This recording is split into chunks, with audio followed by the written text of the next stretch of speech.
After conducting my research project throughout the year, I found that America has had multiple occurrences of voter suppression in the 21st century, the most notable being the 2010 case of gerrymandering by the Republican State Leadership Committee.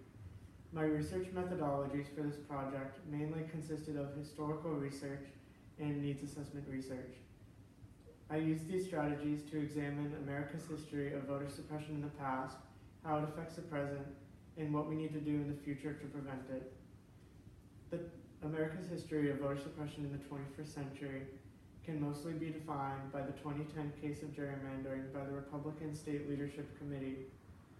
The Republican State Leadership Committee spent $30 million in an attempt to control state legislatures in key states such as North Carolina, Pennsylvania, Ohio, Florida, and Indiana.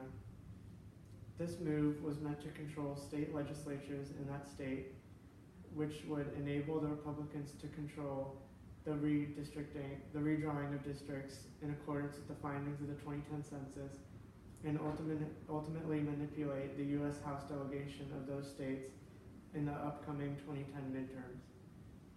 Although this move had an effect on the 2010 midterms, where we saw a huge swing of Republican seats and from a Democratic majority to a Republican majority. This move has also had effects going into the later part of the 2010 decade. And as you can see in North Carolina, where the House districts are drawn so poorly that even the Supreme Court had to step in and redistrict North Carolina in 2017.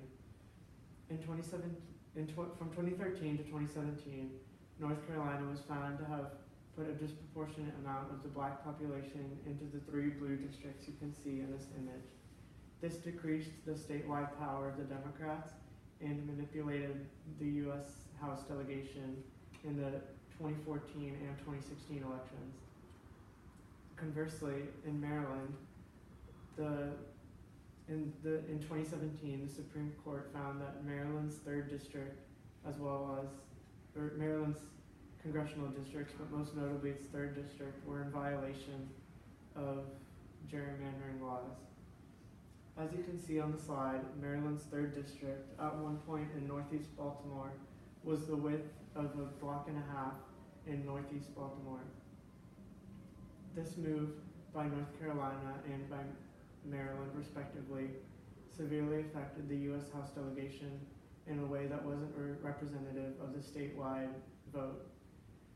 I believe that if we cannot control these forms of gerrymandering and voter suppression, and we do not run the 2020 census in an organized fashion, we will see worse cases of voter suppression.